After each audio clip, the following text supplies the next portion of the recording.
Welcome into Steelers Talk. I'm your host, Jack Sperry, and today we got a bunch of great Steelers news and rumors to cover with you guys right here on the program. First up, here on Steelers Talk on a beautiful Thursday, MelKiper Jr. linked a top running back prospect to the Pittsburgh Steelers as a potential first-round draft target for the black and gold. Talk about who that is here in just a second. Also, I'm going to talk about whether or not Roman Wilson can contribute once this team gets to the playoffs. He was listed as out this week, as despite returning to practice.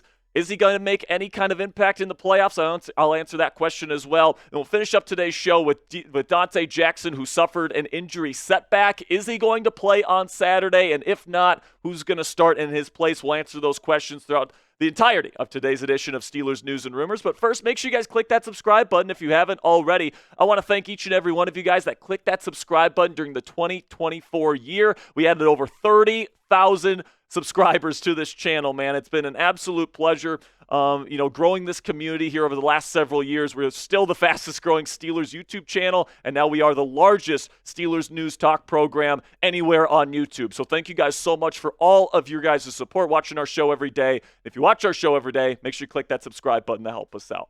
Okay, now let's talk about the guy that MelKiper Jr. linked to the Pittsburgh Steelers. And it's a guy that a lot of people know, Ashton Jeanty, out of Boise State as a potential landing spot for the Heisman Trophy finalist. And, man, this is somebody that I think would be a great fit for the Pittsburgh Steelers. And I don't think it's a completely unrealistic possibility. All right, he is a truly special player. Now, is he like the best running back prospect I've ever evaluated? No, but he's certainly in the category of guys that deserve to go in the first round. And the reason why I think that it's a relatively realistic possibility here for Pittsburgh is, one, I think that Najee Harris is likely out the door. He's somebody that's going to be looking for a larger contract. He wants to continue to be a number one running back in the National Football League. I just don't know if his production to this point in his career has really warranted giving him a big contract to return to the Pittsburgh Steelers. You have Jaylen Warren, and it's a very, very good running back class. If I'm the Pittsburgh Steelers, I'm using my cap resources at other positions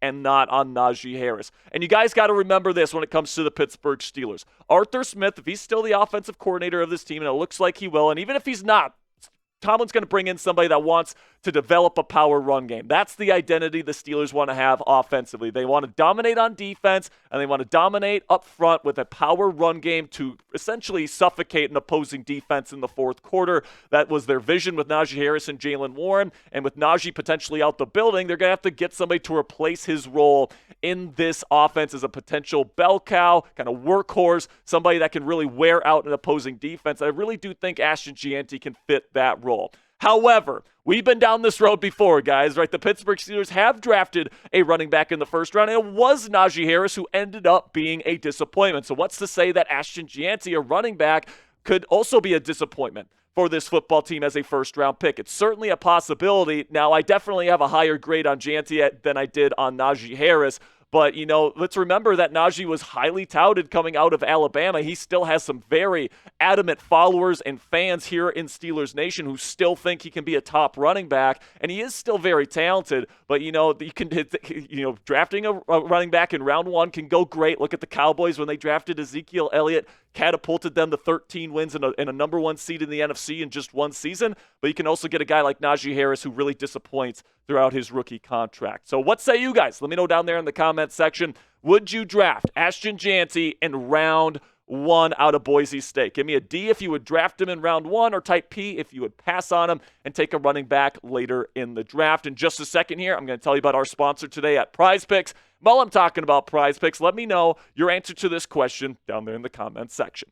With that, let's have word from our sponsor here at Prize Picks. And Prize Picks is the best place to get real money sports action on your phone this football season. With over 10 million members and billions of dollars in awarded winnings, Prize Picks has made daily fantasy sports accessible to all. You just pick more than or less than on at least two player stat projections for a shot to win 1,000 times your cash. Run your game all season long on Prize Picks, America's #1 daily fantasy sports app. Prize Picks puts their members first, so all withdrawals are fast, safe, and secure. When my picks hit, I can get my money in as quick as 15 minutes. Sign up today and get $50 instantly, and you play just $5. You don't even need to win to receive the $50 bonus. It's guaranteed.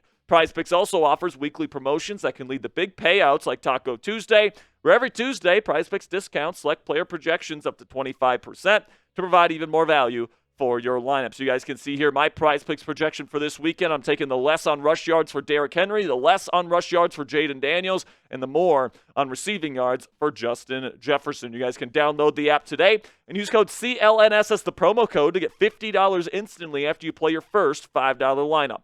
That's $50 instantly after you play your first $5 lineup when you download the PrizePicks app today. PrizePicks, run your game.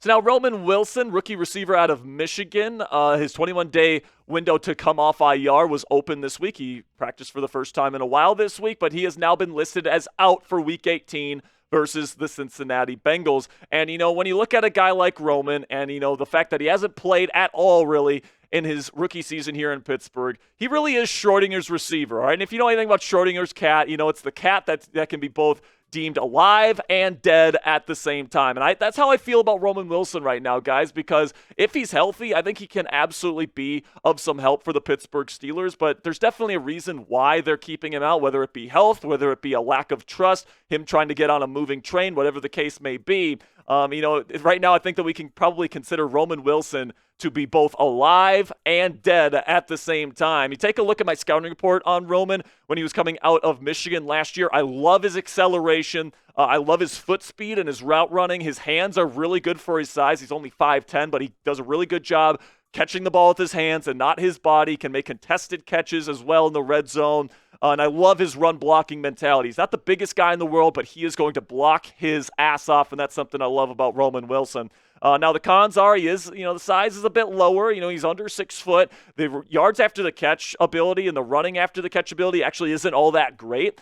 For a guy his size, you would think it'd be better than it is. And in my opinion, he's a slot-only guy for the Pittsburgh Steelers. And for any NFL team, I think he can get jammed when he plays outside. I think he should be a slot technician. I had a third-round grade on him, which is where the Steelers took him. Now, the optimistic outlook on Roman is that, he hasn't been healthy all year, and now, he's finally starting to get healthy, and he can help this team win in the playoffs. And, that's certainly an optimistic outlook. But I can certainly see the pessimistic outlook on Roman as well, which is, if he could actually help the team right now, the Steelers would have him on the field. And, I think that there's a lot of credence to this argument. And, I think that right now, there's definitely reason to be at least a little bit concerned about Roman Wilson because this is not the best wide receiver room in the world. And despite that, the Steelers have been very cautious about using him this season, which is definitely worrisome. But, in theory, Roman Wilson should absolutely be able to help the Pittsburgh Steelers, all right? They drafted him for a reason, and it was to be kind of that short to intermediate route runner, to be kind of a safety blanket for Russell Wilson, Justin Fields, or whoever's going to be the quarterback this year, because there's a lot of deep threats on this Steelers wide receiver room right now. You got George Pickens, you got Calvin Austin III, you got Van Jefferson, who's pretty much, who traditionally was just like a straight line deep threat. Mike Williams is also a deep threat, more of a bigger body deep threat, though. Like, Roman Wilson was supposed to play a very tailored role to this Steelers wide receiver room, which was supposed to be that short to intermediate winner in the slot. And, they haven't had that this year. Calvin Austin III has been the closest thing to that. But honestly, I think Calvin is actually better as an outside receiver than he is in the slot. I know that most people think Calvin's a slot guy because he's smaller, and he does spend a lot of time in the slot, but that's because Roman's not playing. I actually think Calvin's a better receiver as a Z on the outside, and he's kind of reminds me of Brandon Cooks a little bit, only a little bit faster. So that's kind of what I think of Calvin Austin III. But really, man, in my opinion, as long as Roman Wilson's healthy and good to go and you trust him enough to play in this offense, anything to get Van Jefferson off the field. This brother is averaging like a catch a game for the Pittsburgh Steelers, which is awful, and really the only time that he's getting open is against zone coverage against coverage busts, all right? Or they're shifting their coverage to George Pickens and he gets open. He's not creating any sort of separation against man coverage, and they're putting their worst corner on him, and he still can't get open, all right? So Van Jefferson has been a huge disappointment this year, and honestly, I don't even think the expectations were that high, and the fact that he's still a disappointment despite those low expectations is definitely saying something. But, I think that the unfortunate likelihood for Roman Wilson this year is it's going to be a redshirt season for him. I think when this team gets to the playoffs, they're going to go with the guys that they trust, that know the offense, all these different things. And Roman Wilson just hasn't had enough time on the practice field and on the playing field this year to earn that trust with Russell Wilson, with Mike Tomlin, with Arthur Smith, and this entire coaching staff to feel like, yeah, we can get this kid on the field. So, my opinion, the next time we see Roman Wilson in a Steelers uniform on the playing surface, it's going to be in 2025.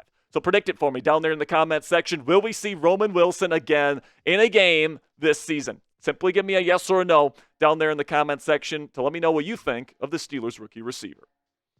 I got a bad injury update this week here on Dante Jackson, guys. Of course, you guys know he's been dealing with a little bit of a back issue this year. He's been dealing with a nerve pinch all season long, and he suffered a setback this week in preparation for this game against the Cincinnati Bengals. And he says he's hopeful to play on Saturday, but right now he's listed as questionable to play.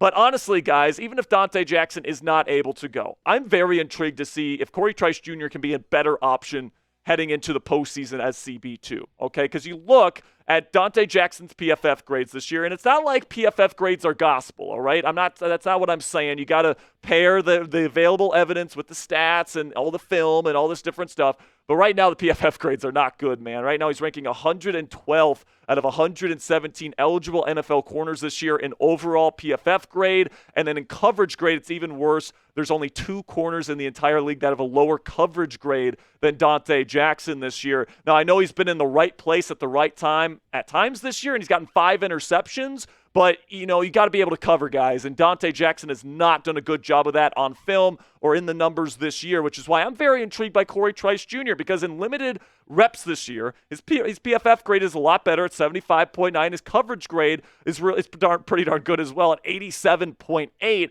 And last week, his coverage grade was all the way in the 90s. The Kansas City and Mahomes was kind of avoiding Corey Trice Jr., and they were attacking Dante Jackson's side of the field more often because Corey was doing a pretty darn good job in coverage. So I'm kind of intrigued to see what Corey Trice Jr. can do as this team's number 2 cornerback on the other side of Joey Porter Jr., and we might just have the opportunity to see what that looks like this weekend against Cincinnati. So let me know down there in the comments section, who's the better player? Who should be CB2 here in Pittsburgh? Type CT if you think Corey Trice Jr., or type DJ if you think Dante Jackson.